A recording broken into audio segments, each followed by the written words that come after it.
guys, it's Phil the MMA Dude, back with the Split Decision Podcast, episode number 50, the big 50, episode number 50, here with my always brilliant and beautiful co-host, the Fight Geek. Fight Geek, how you doing today, bro? The big 50. Big 50, coming right up on Christmas too, exciting time, so happy to be here. Yes, sir. Yes, sir. All right, folks. So here's what we've got in store today. First, we're going to do a real quick UFC Busan Recap. Then we're going to touch really quickly on the Bellator cards this weekend, recap those. After that, it is our year-end award show. And then after that, my favorite section, listener questions. So Fight Geek, let me start off episode number 50 with this question for you. So the main event of UFC Busan saw the Korean Zombie stop Frankie Edgar in the first round. Let me ask you this. Frankie Edgar got crumpled to the ground, badly beaten, and obviously the Korean Zombie called out Alexander Volkanovski for a fight afterwards. In your opinion, what would you like to see next? Holloway versus Volk 2 or the Korean Zombie versus Volkanovski? Yeah, it's a tough decision, but I still think that I'd lean towards that rematch with Max at this point, just because of how close that fight actually was. I think that still makes the most sense. But it was an impressive performance by Korean Zombie against a guy who probably didn't even deserve that high of an opponent in that class right now. So, I understand Frankie Edgar still carries a very good name. He still is a good fighter, but I think he's definitely on the downside of his career. So I don't feel like that was a true number one contender type fight for the Korean Zombie. Okay, very fair. Obviously, Brian Ortega pulling out very last minute with supposedly a torn ACL, although we know that he will not be needing surgery on it, and it has been magically fixed. So he is ready to go. No worries on the ACL. As soon as he found out that he didn't have to fight Zombie, that ACL got all nice and healed up for him. So you love that storyline. Fight Geek's giving me a bad look right now because I'm not supposed to be saying it. But don't believe you, Brian. You made up the injury. Oops. What did I say? We're off. You've been sick for a couple weeks, so we'll forgive you. We're off to a great start here on episode 50, ladies and gentlemen. Okay. So let me ask you this about the fight. Okay, so if not Volkanovski next for Korean Zombie, who is next for the Korean Zombie? What would you like to see next for him, if not that title shot? Well, if Brian Ortega's knee is okay, I'd like to see him fight Brian Ortega. That felt like a real number one type contender match, and then the winner of that fight can fight the winner of Volkanovski versus Max. It really lines up nicely. Okay, all right. I hear that. I would definitely respectfully disagree. I think that Ortega's got to definitely take a serious step back, maybe fight a Calvin Kattar, maybe even further back, frankly. He hasn't fought in 14 months, so, I don't know if he really deserves a number one contender fight, but I hear you. Deserves, he's ranked in the top 5. I understand, but, it's just, I think we're seeing here that if Ortega gets that shot, that he was very smart to not fight in this fight, and, may as well just kind of sit out, let people, fight for him. I don't think that bodes very well for him to let other people sit out and look good. I mean, he had an opportunity to put his name in the discussions for another title shot if he were to beat the Korean Zombie, but now the Korean Zombie's the one who has that steam, even more so than before, so I think the Ortega fight makes all the sense in the world. Okay. Very fair. And now let me ask you about the beloved Frankie Edgar. We all love him, guys. We love him. I love him. You love him. All of us big Frankie fans. Do you still see him making the Sandhagen fight? Should he make the Sandhagen fight? Does it even? Absolutely not. I don't think he's going to be able to take that Sandhagen fight. Obviously, he was stopped via strikes. He took a couple really clean, hard shots. Frankie Edgar was notorious for his chin. I mean, one of the first shots had him really stumbling around, and then he weathered a bunch of shots from the bottom, got back to his feet, took another very solid shot, and got dropped again. So at his age, fluctuating with his body weight the way he did there is very dangerous. I think, that was kind of what I expected based on the fluctuation. He was basically in fight camp to cut his body to 145 and then stopped midway. That can't help with your power, things like that. So I think he needs to go to 135. I think he's got to be done with 145 at this point, and fight someone a little less dangerous than a Corey Sandhagen. I think he needs to get his body down there, take a while off, maybe 6 months, the middle of 2020, debut against maybe a fringe 135 top 10 guy. Yep. Maybe Okay. that sounds like a good plan. Okay, so then is it fair to say you think I'm being too harsh because I love Frankie. I think it's just forget 135. I'd like to see him hang it up. I love him. I'm sick of seeing him crumple to the ground like a broken toy. I believe he's got the most octagon time of any fighter in UFC history, and it's starting to show. I'd like to see him hang him up. Yeah, it's really hard to say, that because the Korean Zombies look so good that Frankie looked that bad, but that was a hard one to watch. He really didn't offer much. Right. No, he did not, but of course a legend. So moving on to the co-main event, an exciting split decision win for Volkan No Time Ozdemir over Alexander Rakic.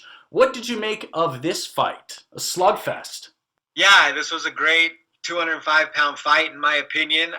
Both guys had their moments. Both guys, kind of showed the differences in their game. Rakic is a super athletic, fast twitch, explosive striker and athlete.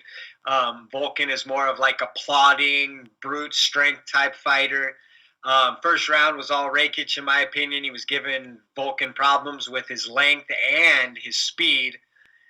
But as we all know, anybody who watched that fight, those leg kicks started mounting, really limiting the movement of Rakic. I think the visual of that really affected the judges because the second round statistically was Rakic's round, but I do feel like Volkan was pushing forward enough and had enough visual damage on the knee that I scored it for him. I think so did the judges, and it was 29-28 Volkan. Great fight. Don't think it sets Rakic back too much. That's great cage time and experience versus, I would say Volkan, they have him ranked at like 8th, 9th or something. Yep. He's he's definitely a top 5 guy in the 205-pound division, in my opinion. I actually noticed quite a few of improvements from him, especially since the DC fight where he was exposed in his defensive wrestling and those types of things. This fight, he won a lot of those clinch and wrestling exchanges, which was impressive in my opinion. And then his ability to land super heavy leg kicks also showed a new wrinkle to his game, in my opinion. So I was super impressed, but still really high on Rakic. What about you? Yeah, completely agree. Rakic looking pretty good. Like you said, I think that's great cage time for him. And, look, I've been saying it. You can go all the way back to episode 1 of this podcast, guys. I've been saying Volkan's legit for a long time now. Okay, maybe not since episode 1. But back when we were breaking down Volkan versus Lionheart, and I remember I chose Lionheart, but, I was getting a bunch of crap, but I said Volkan's one of the best. I feel like people are finally realizing Volkan is legit. He's legit. Yeah, absolutely. He has a lot of power in his hands. He actually has a very good chin. And like I said, he showed some well-rounded skills in areas that he's been dominated in before. So I think that's very promising. Yep, absolutely. And is there an opponent that you've got in mind for Volkan next that you'd like to see Volkan Ozdemir take on next? Oh, off the top of my head, no one is really calling out to me. Did we ever get that Corey Anderson match? Is he fighting? Corey's Anthony fighting Jan Blachowicz. Oh, Jan Blachowicz. Okay. Man, that's a tough division. I think because everyone's pretty much booked up. I got 2 ideas. Tell me what you think. 1, Lionheart rematch. Yeah, but I don't see why Lionheart would want that fight. Well, I don't either. Right. Or Volkan versus Santos. I mean, that's an intriguing fight for sure. I think that probably makes the most sense, but I still think we're a little ways away from seeing Santos fight, right? Yeah, he really did. Jones did a number on him at 239 for sure. So I believe that Santos is still more than a few months away from a return. That's a very good point. Yeah. So we'll see. All right. Let's keep it moving then. What do you think of the Charles Jourdain versus Korean Superboy Doo Ho Choi fight? I thought this was an awesome fight up until the ending. Lots of awesome action. What do you think of the finish and the big win by Jourdain? Jourdain's a bad man. He is a bad Canadian. I mean, he was in the shape of his life. He withstood a lot of heavy shots in an early storm. Doo Ho Choi was, in the first round for sure, he was looking technical. He was looking explosive and powerful. It was super impressive. But, it seems that he gets hit quite a bit, and Charles was able to turn that tide. Great fight either way. Sucked to see the Korean Superboy stopped, though. Yeah, absolutely. And I was particularly upset to hear, and this isn't something I heard on the broadcast, but I was hearing it, certainly saw it on MMA Twitter and going around the internet, that the Korean Superboy still has not started his 2 years of military service. So I believe it's going to be 2 more years until we get to see him fight again. Can this be true? Yeah, and he's on a 3-fight losing streak going into a 2-year break. Ugh. It's kind of a tough one. I feel terrible for him for some reason. I mean, it just, he's got all the heart and he's got a lot of skill as well, a lot of tools. Oh yeah. But hopefully he comes back stronger, even though 2 years. So who could you see fighting Charles Jourdain next? Ooh, that's a tough one, especially with that weight division looking sexier than ever. I got one. I think Kelvin Kattar would make a lot of sense for him. Oh, okay. Yeah. Mursad Bektic, Shane Burgos, Calvin Kattar. Yeah, all of those guys sound like good matchups for him. I think he's going to break into the top 15, and I think he could be a player. Yeah, absolutely. So are there any other big fights we wanted to tackle on this card before we move along? Well, I know the Jung knockout was pretty impressive. Mm-hmm. Yes, it was. Cyril Gain showed another good game plan and picked apart Bozier. That guy is showing quite a bit. Yep, definitely going to be a contender. 6-0. This guy has 4 names. I guess he goes by Omar Morales officially. He's 9-0 now. Landed a spinning back kick to the head. Super athletic guy. That was a fun one. Oh, Pantoja. Pantoja looked great. That was a good matchup. And he came in and really asserted himself. And Amanda Lemos, she had an impressive performance as well, right? Yes, she did. So, a lot of great stuff. A lot of exciting up-and-coming fighters sort of making their mark. Absolutely. So with that, I think we can move on. Okay. So Bellator Salute the Troops apparently didn't feel like it was boring enough. They had to get rid of the main event mere hours before it started. The Josh Barnett fight, of course, I'm talking about.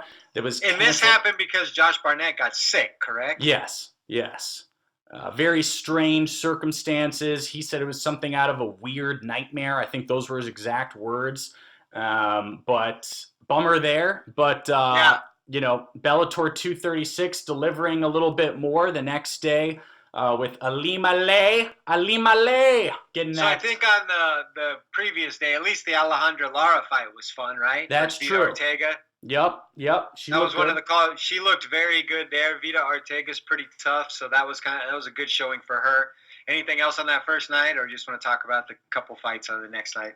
I just want to talk about the next night, to be honest. I just think, didn't I predict AJ McKee via submission in the 3rd round last week? Did you say 3rd round? Maybe. I think it might have been 2nd, might have been 3rd. But anyways, I was happy that he did basically what I thought he would do. He was out there being wild, though, this time. You could tell his confidence is really growing. He felt comfortable. He was throwing flying, spinning back kicks and jumping knees and kind of being a lot more – he's usually more technically sound than that, but I think he's starting to grow in his confidence, and he really outclassed Campos there. Yeah, did you notice he went for the Jorge Masvidal flying knee in the very beginning? He almost connected, not quite, but Yeah, for almost. sure. And he kept putting himself in bad situations and then being able to get out of them because of how talented he is. So AJ McKee's the truth. A big fan of his. Agreed, agreed. And you know that I've been someone who's always, kind of been hesitant on McKee, not whether I'm buying or selling. But look, he proved a lot of the doubt. He proved me wrong on a lot of that stuff. I'm finally Hey, he just believing. keeps looking good versus better and better competition. So I think he's going to be sniffing that title scene pretty soon. Oh yeah, absolutely, And that absolutely. moves him on in the tournament, technically. So do we know who he's going to be fighting yet, or are we still yet to see that? So, is it? Do you know? Is it a complete bracket? Because if it's a normal bracket now, then he's going to fight the winner of Pitbull versus his opponent. Okay. I don't know. Yeah, I don't either. I don't know if they're going to continue to choose each round or not. But in any case, McKee looking very promising. I think we can both Right. agree. Yeah. So, and then Alima McFarlane, pretty dominant 5-round decision. Any thoughts on that fight? She just continues to kind of be one of the staple stars of Bellator. Hard to see Yeah. her losing. Jackson looked tough. That my first thought is Jackson was tough. It was no joke. Very tough. Very tough. And then, I don't know, did you see that Bellator signed, what's her name? Sorry. Oh, It's been a long Shevchenko, day. the one who lost, Carmouche. Carmouche, Liz Carmouche, the gorilla. Yeah, So, Girlrilla. So, exactly. yeah, that's an interesting signing. Like it when Bellator does that.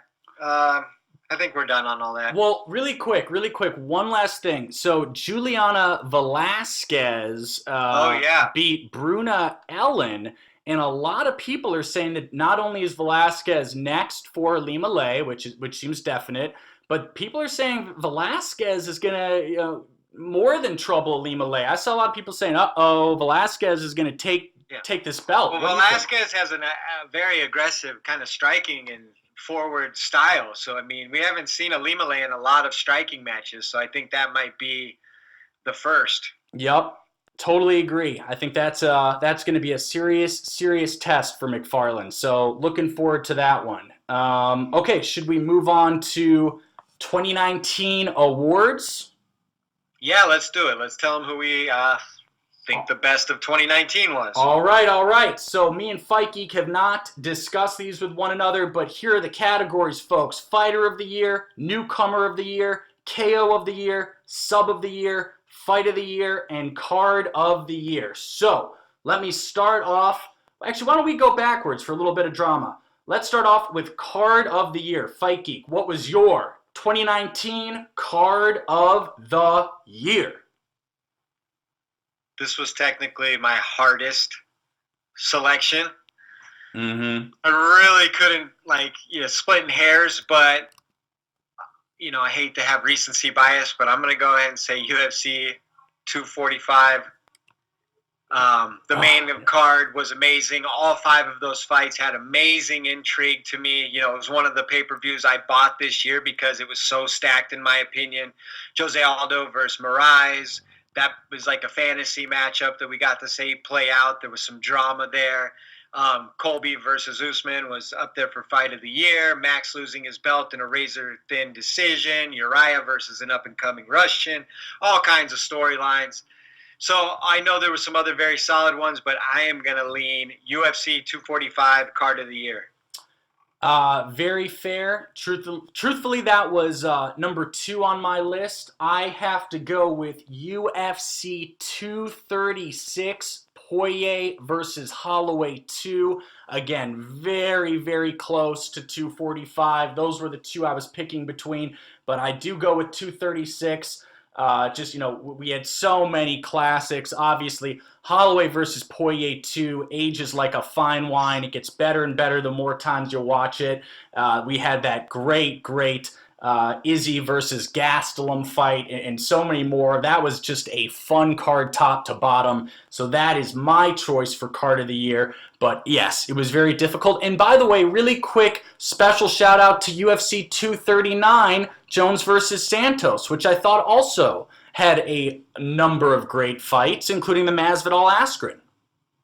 Very true. Very entertaining card. My number 2 was UFC 236, so I think we were kind of in agreement there. I firmly believe 245 and 236 were the best cards of the year. Yeah. But 245 got the lean for me just because all 5 of those main card fights were so intriguing. Yeah, absolutely. Okay, so moving on to Fight of the Year. Should I go or me? Or you? Should you go or you? Go ahead. I'm still sick, folks. If you can't tell, I'm still sick, okay? So, yeah. Okay. So, all right, Phil, what was your fight of the year? Yeah, my fight of the year was Israel Adesanya versus Kelvin Gastelum. That was, look, need I say more? I mean... No, I completely agree with you there, so I'll just interrupt and give mine because I don't think there's any dispute that was the fight of the year. Romero versus Costa was a great fight in my opinion. I love that one as an honorable mention. Obviously, Colby versus Usman was amazing. Yeah. Usman versus Covington, right up there in my opinion. Right up there. Great fight. But that Kelvin versus Israel fight is an all-time classic. Kelvin came in and established a striking success that I didn't expect from him. And then Israel went into deep water. The 5th round is so dramatic of that fight. An amazing fight. Absolutely. Moving on to submission of the year. Fight Geek, what you got? Yeah, this one was tough because obviously there's always so many submissions, but I went ahead and went with UFC DC Bryce Mitchell in the second ever Twister submission versus Matt Sales. Did I steal yours? Yes, you did. Oh, wow, dude. Okay. I knew. Oh. Second, you thought you were being a hipster, getting your pick in, but I got the same thing. Yeah, I can't. That's the one I went with. The second ever Twister submission. Twister, it's one of those things you don't even realize is happening until it's happened. I like Bryce Mitchell. I think it was a great win for him. So that's the one I went with. Yep, totally agree. Again, I mean, Bryce Mitchell defeats Matt Sales via Twister. I mean, it was sick. What can we say? All right. Well, I'll ask. We'll go back and forth. See, you went, now I go. Okay. Next, KO of the year. This is probably going to be another unanimous decision, but let's see what you think. Who's your KO of the year? I mean, come on, guys. It's Jorge Masvidal defeats Ben Askren. Let's be real. I mean, don't even try to pretend that it could possibly be anything else. Right. Any other year that Kevin Lee knockout is in the running. Any other year, there's all kinds of these winners here. But Lima knocking out MVP any other year?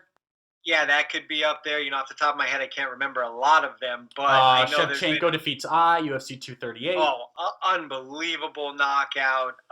So lots of great knockouts, amazing knockouts that could win any other year. But that flying knee knockout in 5 seconds after the build-up and the trash talk and what it spawned for Jorge Masvidal, easily KO of the year. Now, let me ask you a little wrinkle here. This is unplanned, little wrinkle question. Are we ever going to see a faster knockout in the UFC? I do not think so. I think it'd be really hard to beat. Yeah. Very, very, very hard to beat. It takes 5 seconds.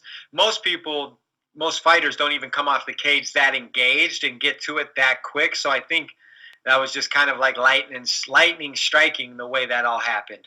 Yeah, totally agree. All right, now, newcomer of the year. This should be interesting. I'll be surprised if we have the same one here. Who is your newcomer of the year? My newcomer of the year is Jairzinho Rozenstruik. Come on, bro. 4-0 He's 4-0 with 4 finishes, and he finished Arlovsky and Overeem. I mean, that's the way to announce yourself to the division. 4-0 in 2019 with 4 finishes. Who else is it going to be? No one. Mine's also Jairzinho Rozenstruik. Here on the Unanimous Decision podcast. Yeah, exactly. No, you said it. I mean, he went from 0 to hero. Now he's a huge factor. Now he's taking on Ngannou early next year. So, I mean, I just don't see how... If he beats Ngannou, he's going to get a title shot, guaranteed. Well, he's not going to. But yes, if he did beat Ngannou, he would. Right. But hey, he might, things can happen. Well, he showed decent amount of cardio, lasting all 5 rounds with Overeem, and we've seen this. Francis can get in big trouble deep in fights. So if that's a main event, there could be some intrigue after the second round if that dude can steer clear of Francis. But that'll be an interesting one. But I think it's no-brainer, newcomer of the year, 4-0 in the heavyweight division, 4 knockouts, former champion on that list. So very impressed. Absolutely. And this gets us to the most prestigious award, the Fighter of the Year. And this was hard. This one for me was difficult, for real. So, Fighter of the Year, who you got, Fight Geek? I have 4 names, very hard. Whoa, Actually, you can't do that. You No, can't say no, 4 I know. I'm names. going to give you 1, and then I'm going to give you like 2, 3. Okay. Yeah. I mean, I hate to say it, I'm probably going to steal yours again, but the Fighter of the Year has to be Israel Adesanya, 3-0 with wins over Silva, classic versus Gastelum, and unifying the belt in that division versus sitting champion like Whitaker. Israel Adesanya, 2019 Fighter of the Year. All right. That was not my choice. That's my number 2, and I think I'm about to irritate a whole bunch of people with this one. But my Fighter of the Year was absolutely Jorge Gamebred Masvidal, coming with the with the strength of schedule, knocking out Darren Till in London. Till was coming off a title shot, getting slept on his feet. After that, taking on undefeated Ben Askren, taking him out in the fastest knockout in UFC history. And after that, getting his own pay-per-view headliner against Nate Diaz, TKOing Nate Diaz in the 3rd round. To me, that Fighter of the Year is Gamebred Masvidal, with, of course, number 2, very close number 2 being Izzy Adesanya. Very close number 3, Henry Cejudo. Yep, I actually have just one different. I have it Israel Adesanya 1, Jorge Masvidal 2, Henry Cejudo 3. Ooh, okay. So, very interesting. Any quick thoughts on Henry getting? We just a few days ago got some news that Henry is getting stripped of his flyweight belt. Triple C no more. Yeah, I mean, it's all very bizarre. I get he doesn't want to fight there anymore. I'm happy the UFC did strip him so we can move on and get some clarity, especially if he wasn't going to fight there. But, his claim to fame is beating Demetrius Johnson at 125. Now he's looking for a title defense at 135 versus Jose Aldo, who just lost his last fight. So it just seems to be going down a very strange path for Cejudo. Bizarre to say the least. I don't know. I think it's weird. I'm glad he got stripped. I don't want to hold up that division. I love Figueiredo versus Benavidez fight, but I think it's strange that he just wants to go to 135 and kind of try and handpick fights. He's been calling out Dominic Cruz, who barely fights anymore. Now it's Jose Aldo.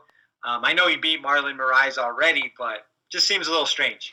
Absolutely. And what's so weird to me about it is, at the very end of the day, I thought that what Henry's really trying to do, and you can't begrudge him for it, is he's trying to get paid, right? And I just think if you've got 2 belts, those are 2 chances to be the champion. You can then blow it, lose a fight, and still be champ. So why would you possibly give up a belt? That blows my mind. Well, I don't believe it. He gave it up. I think he was mandatorily stripped. Because, yeah, but one greatly infers. You think it was contingent on what he wanted?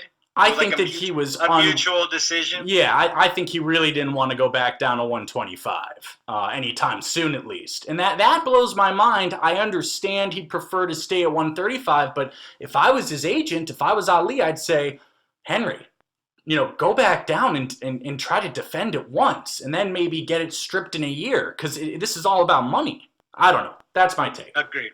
But yeah, I mean, it seems bizarre to give up that one, but other than the fact that he just doesn't want to cut the weight anymore, and I guess if that's his prerogative, it just seems strange to me because that's where he, that's kind of where he buttered his bread down there. That's where he beat TJ. That's how, all of this came about was him fighting at 125, and now he's going to abandon that to go to 135 and call out guys who are coming off losses. Just On paper, it doesn't make a lot of sense. And isn't it crazy that him versus TJ happened in 2019? I mean, a lot can change in a year, huh? Yeah, it is crazy. It seems like a while ago. Absolutely. Absolutely. Okay, so is that it? Are we good to take a quick break and get back with listener questions? Absolutely. All right, we'll be right back in a second, folks, with listener questions and more. Hey guys, it's Phil the MMA Dude letting you know that this episode of the Split Decision Podcast is brought to you by TotalAggressionClothing.com.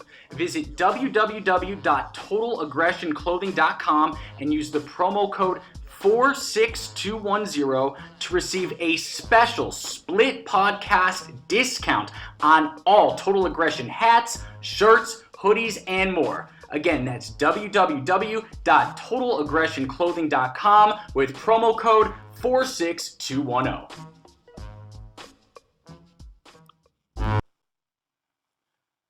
Hey guys, it's Phil the MMA Dude back with the Split Decision Podcast, episode number 50, here with my always brilliant and beautiful looking co-host, the Fight Geek. And it is time now for my favorite section, Listener Questions! Hey, All right. delivered that on point. All right. All right, here we go. I got some queued up already. Thanks to everybody for the questions. Got one from Ali Raw, coming right off the top. He says, Jair, Zabit, and Zombie are all in running for a title shot. If Volkanovski-Holloway rematch is next, what is the right matchmaker move for the rest of these top contenders? Very interesting. I think everybody still wants to see Yair versus Zabit. I think Zombie versus Ortega. Zombie versus Ortega would be the number one contender fight. So that's kind of what I would see. Okay. I would take a slightly different approach and say have Zombie chill, do Yair versus Zabit while Zombie's chilling. Then winner of Holloway Volk 2 fights Zombie, and then that winner is going to get the Yair versus Zabit winner. And Ortega can go and do, I don't care what he does, but he's not fighting for the belt. How about that? Right.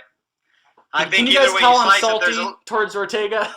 There's a lot of interesting matchups around the title contention at 145. Either way, I like to see all of those guys fight each other at some point.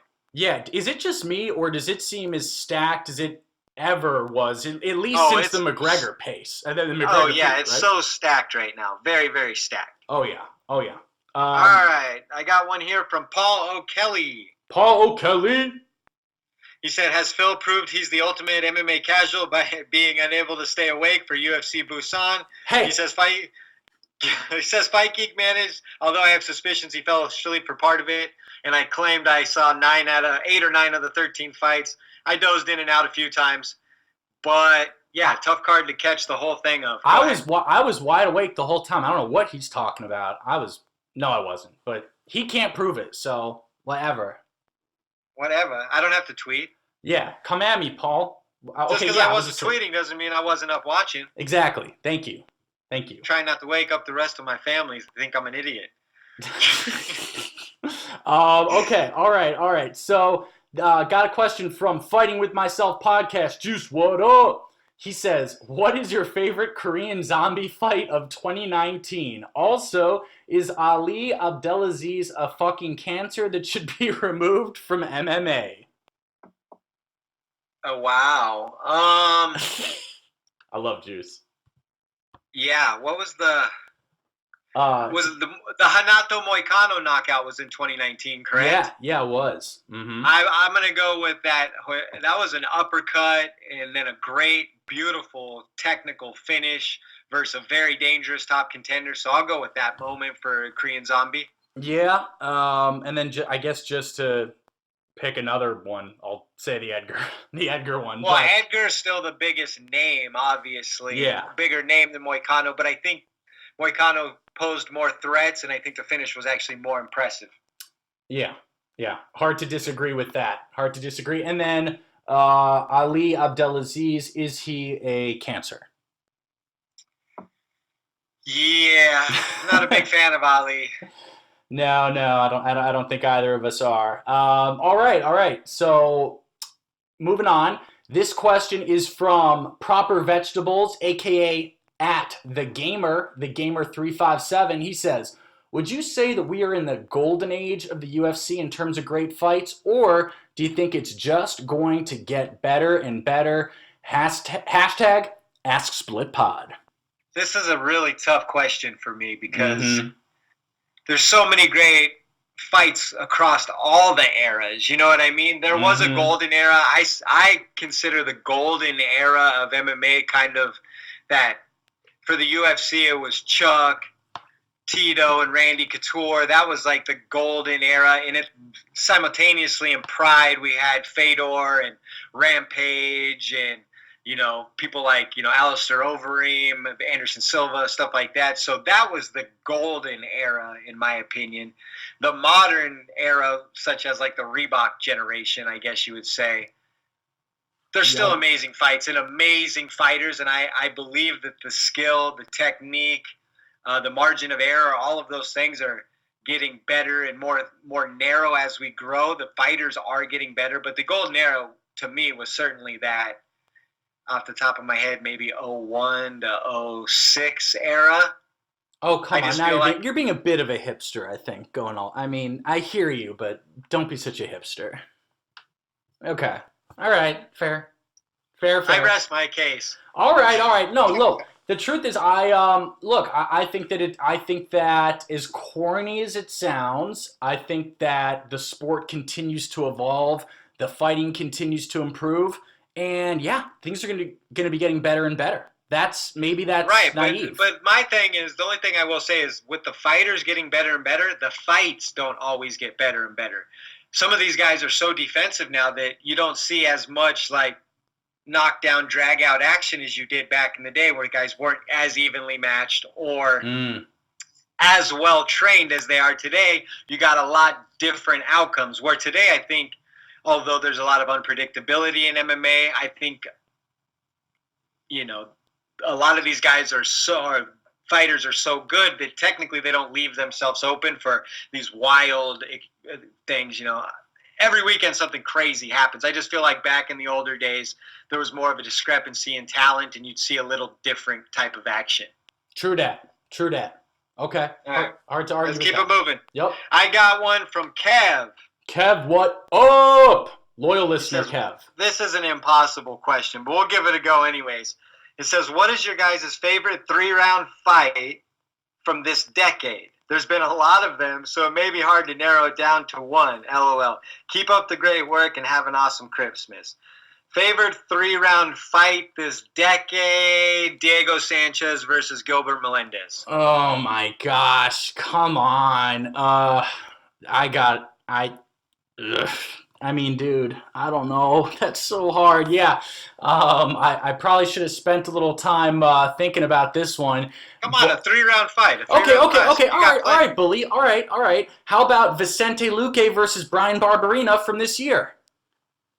Okay, you can pick whatever you want, Phil. Well, that's what's coming to mind. I hadn't thought about Okay. it that much, and now I feel defensive. Well, I rest my case on Diego versus Melendez. That was a hell of a 3-round fight. Yeah. No, there's so many, and I'm sure I'm forgetting 50. I know I'm forgetting 50 million, but that's what's coming to my mind right now under pressure is Vicente Luque versus Brian Barberina from this year. Excellent. And wasn't. Never mind. I won't even take a stack of that. Okay, I got another one queued up from Casual MMA Podcast. Casual MMA podcast, what up? He says, what rematch from the decade would you love to see that never happened? Very tough question. Yeah. I saw that. I did see that. Would it be bad to say Conor McGregor versus Jose Aldo? No. I think I'd want to see that one again. I always did want to see that one again, just because of the quick nature that it happened. Yeah, and I would even go. I'll go similar and a little weirder. Ready? What about Conor McGregor versus Chad Mendes too? Less intrigue for me, but that's still a good one. That was a great. That fight doesn't get appreciated, but That's my favorite. That's my favorite Conor McGregor fight. So why wouldn't you want to see a rematch? Because Conor did all he needed to do in that one. Oh, geez. Okay. All right, this is turning into like a McGregor fest. All right. Okay. So, Chad Mendez mentioned on the program 2 weeks in a row. yeah, Chad's doing well. And I know he's always listening, so you're welcome, Chad. Okay, so this question is from my boy, Cyrus King. Love Cyrus King. Guys, give Cyrus King a follow if you're not already. He says, do you think Rory McDonald signing with the PFL will take the PFL to the next level? Do you think they can challenge for that number 2 spot? Go ahead. I don't know if Rory's the type of personality or mainstream draw that's going to take them to the next level. What Rory is the kind of world-class fighter that brings your roster more credibility. For instance, if Rory were to win and hold a belt, you can have a commercial with him with a belt, and then your brand has a formidable champion at that weight class. I don't necessarily see mainstream people tuning in to see Rory McDonald in the PFL, so I don't think it will help substantially. I do think the PFL is growing on Bellator, however. I do think Thursdays on ESPN, no tape delay, that is a very positive format for some of these fighters. They're guaranteed 4 fights a year. They're all on ESPN, which is big. So I think that, I do think it's growing. I think if they were able to sign a handful of these big names and come in there and have a really competitive season, I think the tide could be shifting there, but I don't think we're quite there yet. Yeah, totally agree. I was going to say, what's the PFL? But my bad jokes aside, guys, look, I ain't the biggest PFL guy, all right? Look, in defense of Bellator, because everyone's been breathing down Bellator's neck, oh man, how could you not re-sign Rory? Blah, blah, blah, blah. Look, in their defense, Rory, a few fights ago, in the middle of his welterweight tournament, said, yeah, I just really don't know if I want to keep hurting people. It goes against my religion. So, no, 100%. I mean, how can you possibly want to rehire that person? I can understand them not being interested in bringing him back, but I can also understand him going to PFL, getting 4 fights on ESPN, and having a chance to win $1 million. That seems very advantageous for him. The fact that there's no elbows really is a positive for a fighter like Rory, who's had nose problems and stuff like that. So he has one less weapon to worry about. Mm-hmm. He can just go in there and be super technical. I only think there's probably 2 guys on the whole roster that would even give Rory a look at this point. So very smart business decision by Rory. And if he does end up winning a PFL belt, then he'll have had the Bellator belt in 10 years from now. It'll just be a check mark on his resume. Definitely. Totally agree. Okay, so moving on. Do you have one, or should I go? I got one here from Jalen Ware. Jalen Ware, what up, son? Hey, yo, we missed you, Jalen. Where you been? Yeah, what's up, man? Haven't seen you in a while. He says, which would be bigger fight in women's MMA right now? Gina Carano versus Rousey comeback fight, or Nunes versus Cyborg rematch? To me, this is pretty easy. I think the Nunes-Cyborg rematch would be much bigger at this point. See, I don't know if it would be bigger pay-per-view draw, because I think that Ronda would trump anything those people did. Really? Those fighters. If Ronda came back, you don't think the intrigue was going to be there? I mean, she's so over, dude.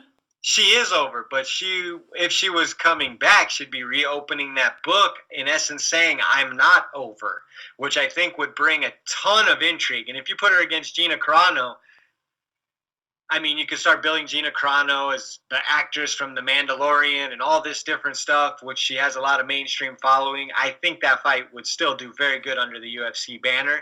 But obviously, the fight with Nunes versus Cyborg is a immensely better fight.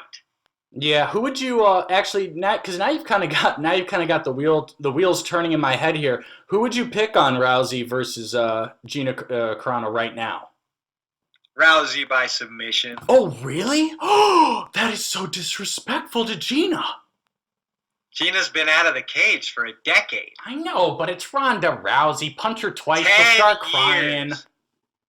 Well, I mean, Gina Carano wasn't a big power puncher in her prime. She's no Amanda Nunes. Well, yeah, I know that. Okay, all right. Well, you know what? Maybe I'm changing my answer as I think about it. Now I kind of want this Rousey versus Gina fight all of a sudden.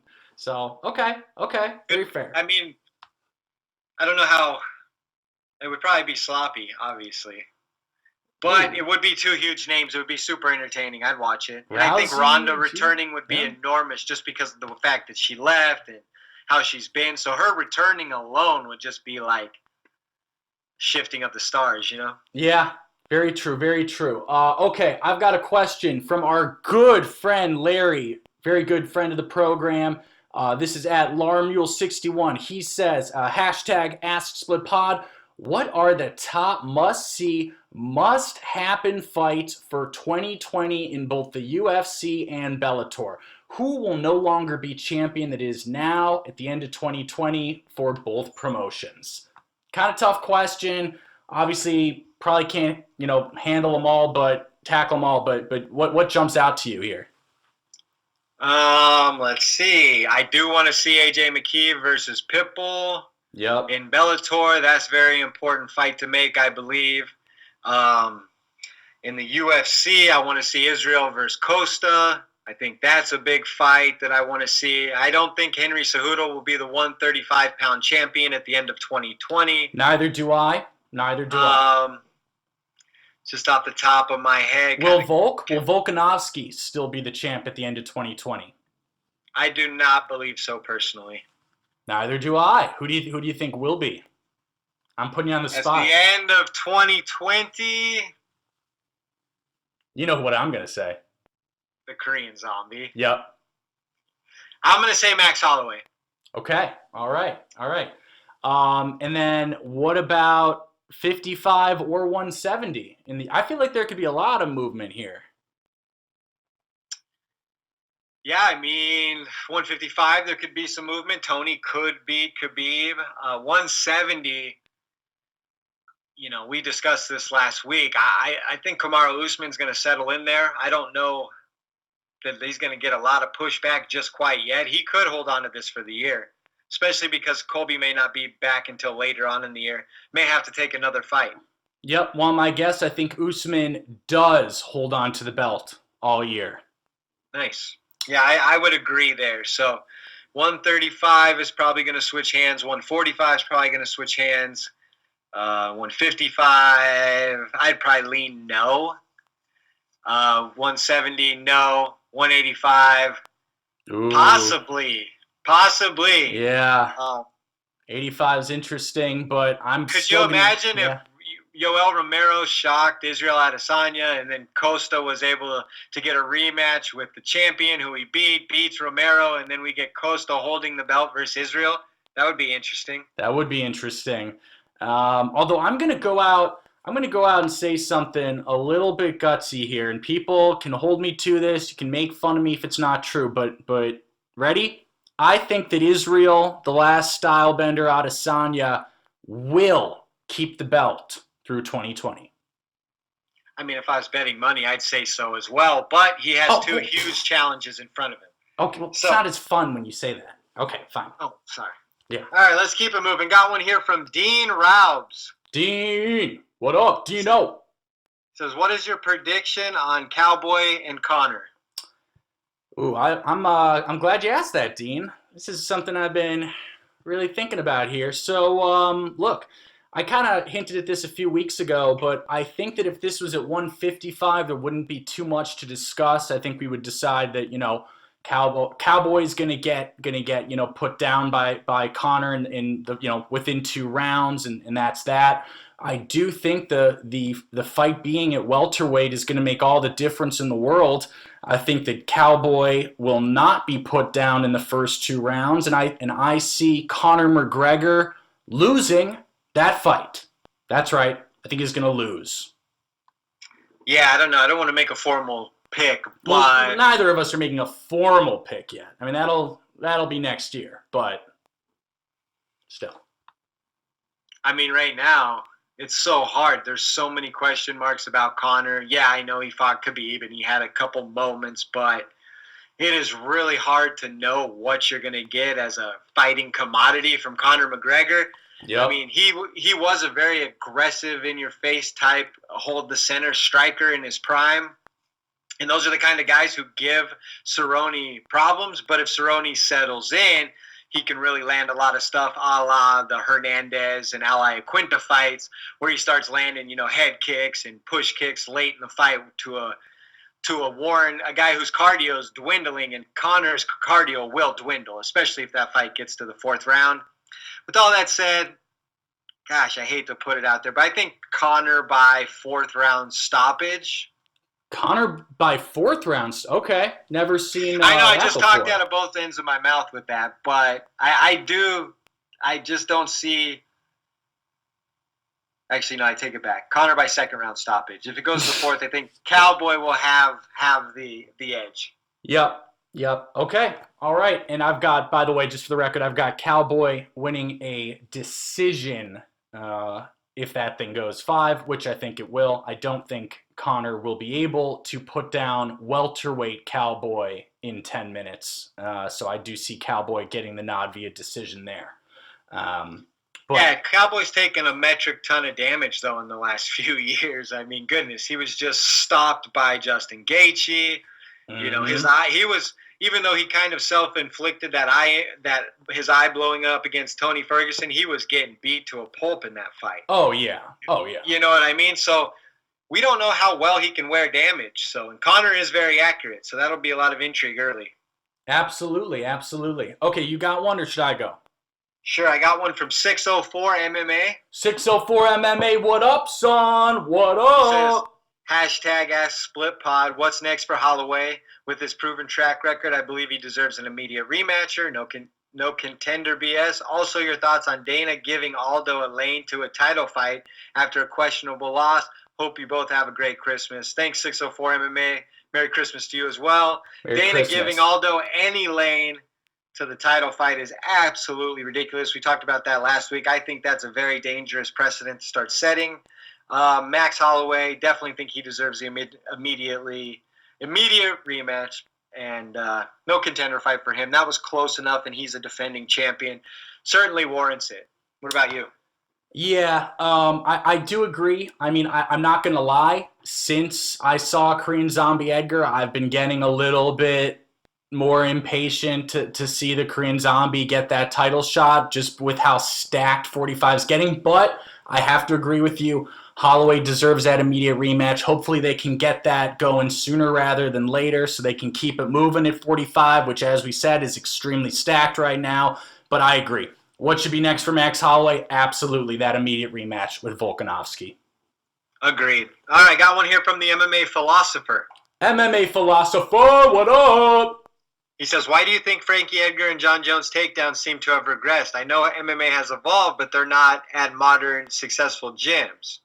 Second question, who are the 5 best pound-for-pound fighters outside of the UFC? Both great questions.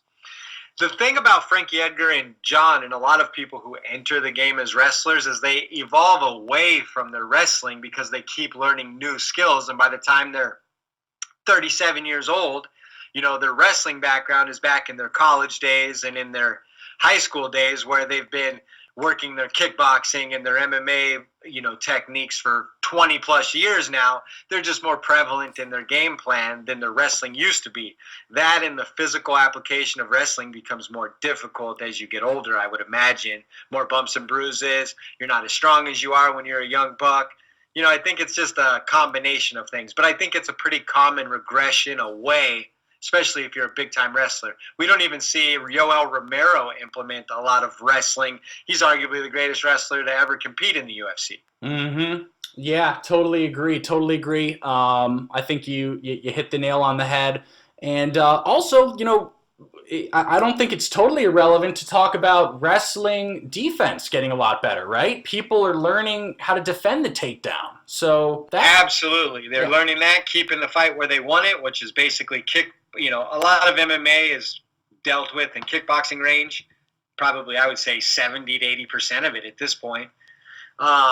Yeah, yeah. Actually, in just one little piece of 2 cents on top of that, I just thought of as a quick example with John Jones, for example. So prior to UFC 235, when Jones fought Lionheart Anthony Smith fought Volkan Ozdemir in what was a very back and forth fight. Volkan was taking Lionheart down at will and actually almost finished him with a little bit of ground and pound via those takedowns. Obviously, Lionheart got through it, got the sub at the end of the third round, then went on to face John. In that John fight, it's like Anthony Smith's takedown defense was night and day different from the Volkan fight. So, that's just one little example of one opponent improving tenfold in the takedown defense from one fight to another. So that Agreed. that will also be a factor in how takedowns are effective or not. Agreed. Yeah. And then the second part of his question was, who are the best 5 pound-for-pound fighters outside the UFC? I am going to go ahead and say Demetrius Johnson, Pitbull, Douglas Lima, Chris Cyborg, and Horiguchi. Pretty good list. Got to take Horiguchi out of there because didn't he just lose again? Or something. Everybody loses sometime. Yeah, I know. I would not. No, I'm gonna get rid of Horiguchi. I like that list except for Horiguchi. Get rid of him and put in Gegard Mousasi. Okay, yeah, I agree. Good call. Yeah. Okay, so this is from Eduardo. That's at Landacrew. What's up, Eduardo? And he says, who's the biggest failed prospect over the last few years? #AskSplitPod. Love that question. Short list. Sage Northcutt, Paige Van Zandt, and Aaron Pico. Aaron Pico. Michael Johnson, arguably.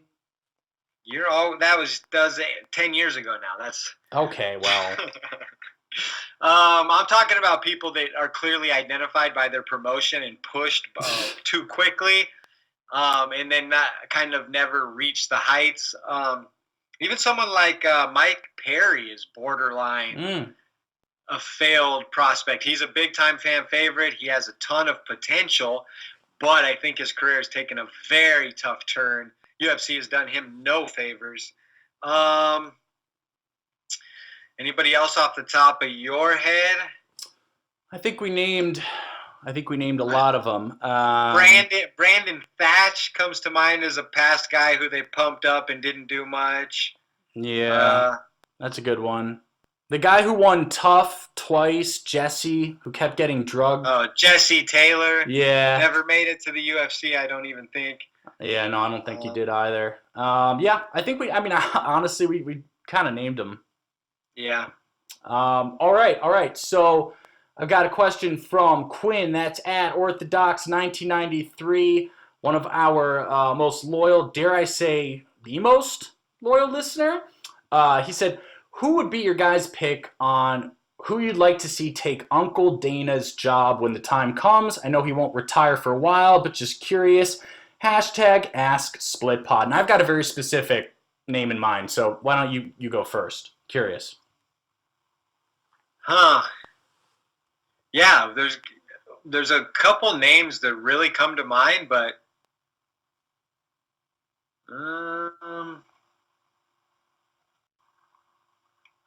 I know this guy's outside the UFC, but Rich Franklin could be. Daniel Cormier could be. Guys like that. Guys who are really entrenched in the game, have a impeccable reputation, and are good enough speakers to kind of portray the messages to the masses.